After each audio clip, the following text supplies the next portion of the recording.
Bills Mafia, what's going on, Bills Mafia? Once again, it's your boy Bank Mafia back on a recap of Week 5 as our beloved Buffalo Bills dropped to the Houston Texans by a score of 23-20, in which was a heartbreaker. You thought last week against the Ravens was hard to watch. That has nothing on what we just seen yesterday. Again, let's get through these numbers so we can just get through the whole emotional aspect of this, because this was an emotional game. Again, the Bills dropped 23-20. J17 was 9 for 30 for 131 yards, 1 touchdown, and he had 54 rushing yards. James Cook led the rushing for the Buffalo Bills with a total of 82 yards. As far as receptions, Keon Coleman had 49 yards on 5 targets, 1 reception, 1 touchdown. That was a good one. That was a high moment of yesterday's game. Dalton Kincaid had 34 yards on 6 targets and 2 receptions. Mac Hollins had 27 yards on 6 targets on 2 receptions. Now, the Buffalo Bills had a total of 276 yards throughout the game. The Titans had 425 total yards throughout the game. Now, I want to get back to Mac Hollins. The reason I want to get back to Mac Hollins is because I'm going to say this before I go into anything else. Bills Mafia, I said this yesterday. If Mac Hollins is leading in targets or is tied for first as he is in yesterday's game in targets, we have a problem. And the reason we have a problem is because that is not Mac Hollins' function. Mac Hollins was not put here to do that. Mac Hollins, throughout the course of his career, has never been a top reception guy or go-to guy on his team. Now, that's not taking away who Mac Hollins is as a person, who he is as a player. That's not taking away none of that. I have a lot of respect for Mac Hollins, but again, if we're relying on Mac Hollins to lead this team, and as the season carries on, if he's one of our leading receivers in targets, again, we have a problem, Bills Mafia. We have a major problem. I get it, Shakir was not here. He was not playing yesterday. But I'm going to say this. This concept of everybody eats in Buffalo, I'm all for it. If everybody's literally eating. Or if, let's say, for example, there's enough for everybody to eat. But when you're throwing up 131 yards over the air, that concept is out the window, man. That concept is out the window. Now I'm gonna tell you this. I'm gonna tell you this much as well. I went over James Cook's numbers. He had 82 rushing yards. James Cook would have had well over 100 yards had the Bills kept doing what was working. The Bills opened up the gate, running the ball. They was having success running the ball. They was moving the chains. They were doing well doing so. The Texans was having trouble defending that. Now, my question to the coaching staff is this: Why would you shy away from that? Why? You have something. You're having success. Continue doing it until they can show you that they can stop it. It don't make sense to me. And again, going back to Mac Hollins, if going to him is our way of putting our team in a good position, we fucked, man. We fucked. And I'm just going to go out there and I'm going to say that just like that. This was a game in which, again, we was going against Stephon Diggs. Josh Allen, he threw for 131 yards. Again, let me tell you something. I'm as big as Bills fans as they come. I'm as big as a Bills fan as they come. Love the Buffalo Bills. Been a Buffalo Bills fan since 1988. But I'm going to tell you something right now. One thing about me, I ain't going to sugarcoat shit. I'm going to call it for what it is. But it don't mean that I got lack of love for my team. I'm just calling it what it is, right? Josh Allen, you going against a man in Stephon Diggs, right? Which he had 82 yards on 6 receptions. But you're going against a man who took shit the last 2 years, even while he was in Buffalo. Not only did you hold him down, but your teammates held him down, and the fan base held him down. Now, you're going against that man, J17, my boy, my guy. You have to sit up there and have a little more eye.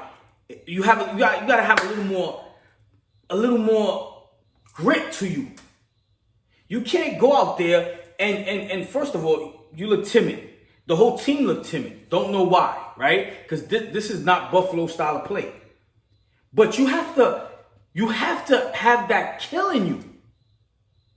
You have to have that kill in you. They interviewed Stephon Diggs after the game, and he said he had that kill in him the whole week. The only difference is he had to tame it because he didn't want to make it bigger than what it was. And we got to have the same thing. And that goes for all the Bills, for the whole Bills team.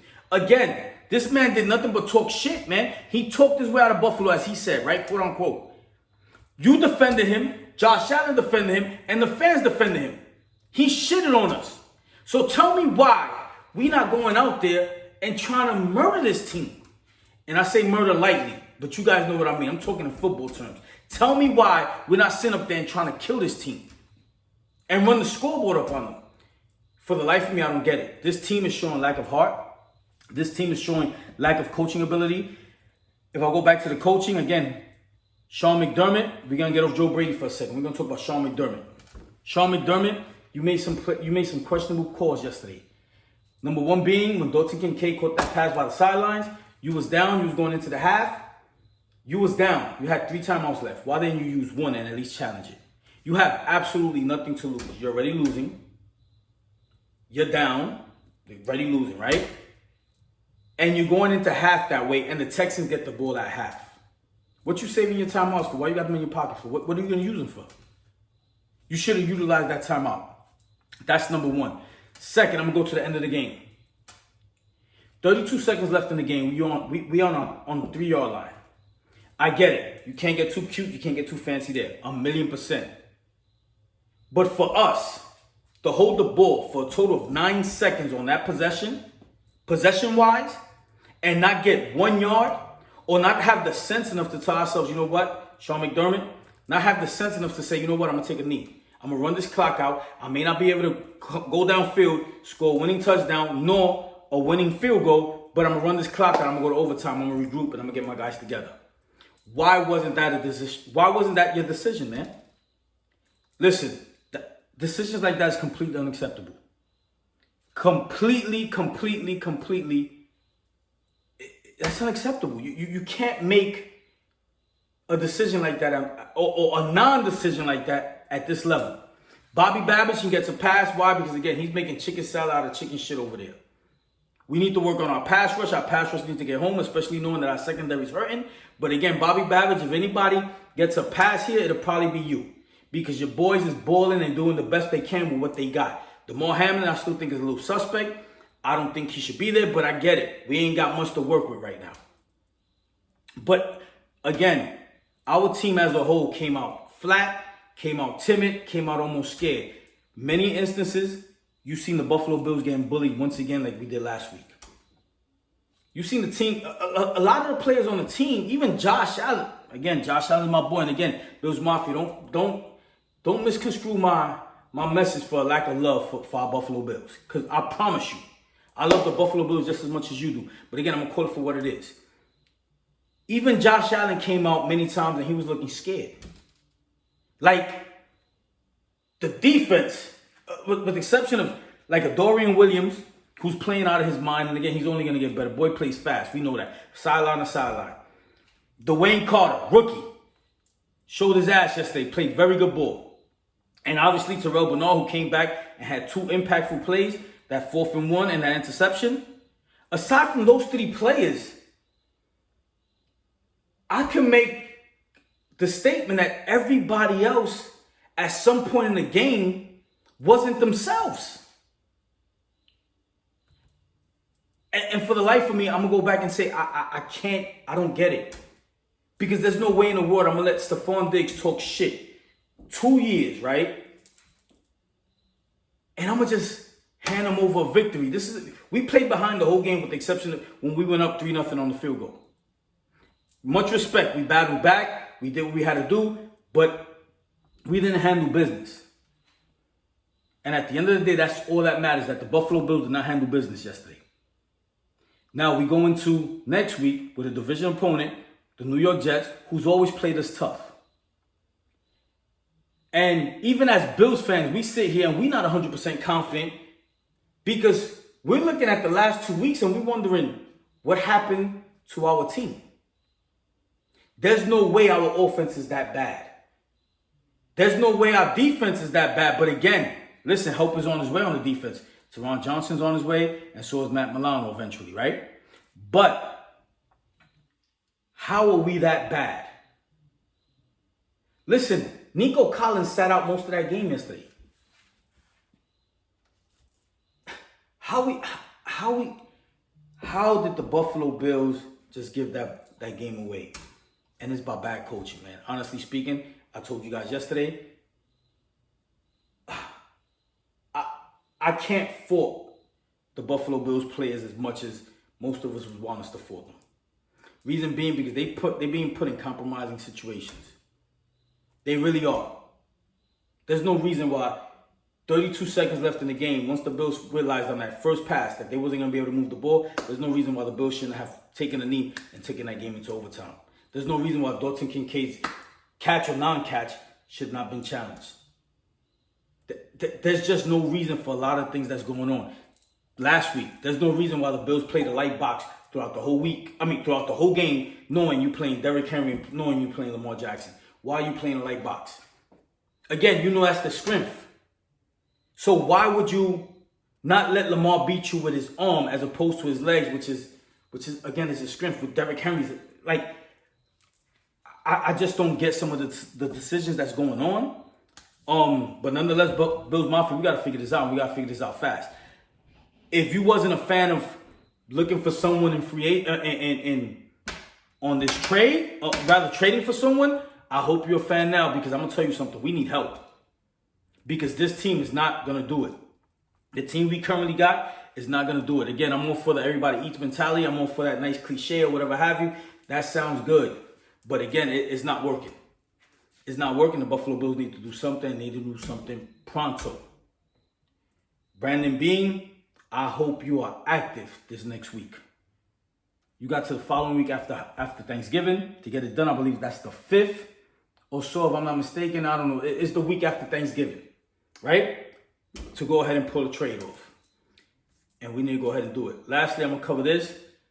One thing that was not cool, again, I want to win as just as much as the next man, right? But I don't ever want nobody to get hurt on either team. I don't care what helmet you have on. Josh Allen got hurt yesterday. Clear as day, that man suffered a concussion. Clear as day, he got his lights put out at least for about 15 seconds at a minimum.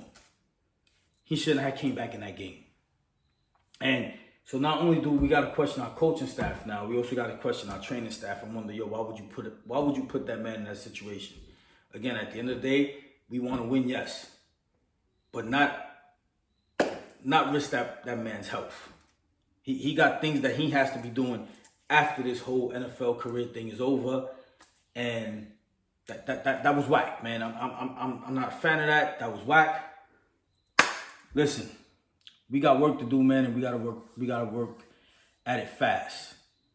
We got 8 days. Hopefully, Josh Allen ain't in no concussion protocol or anything like that. Day after, like I said, I don't know what's gonna happen with that situation as far as this goes now, because it's obvious that something happened to him yesterday. I don't know if the league's gonna say, listen, let me get this man evaluated. I don't know what's gonna happen, but again, we got a division rival in the New York Jets on Monday night. We at New York. We knew the schedule was gonna be a gauntlet. It's not getting any easier. And we got work to do everywhere. Players got work to do. And management got work to do, because you have to bring somebody in. I don't care if it's Devontae Adams. I don't care if it's DeAndre Hopkins. I don't care who it is. Find a way to bring somebody in, because, again, Josh Allen is in the prime of his career. We don't want to throw away these years any more than what we already have. No one in this NFL right now is showing that they're at an elite level. Brandon Beane, pull the trigger and understand that your time is now. Our time is now. And take this team to the next level and raise us above the crowd. Not even the Kansas City Chiefs are showing that they are at an elite level. Brandon Beane, the time is now. Bills Mafia, that's my time. I'm out of here. Listen, let's not be too rough on ourselves. I know it's hard. It's an emotional roller coaster, right? But we'll bounce back. We got the New York Jets next.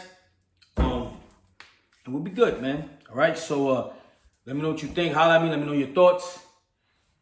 Drink your water. Eat your veggies. And when it comes to our Buffalo Bills, mind your business. You know what it is.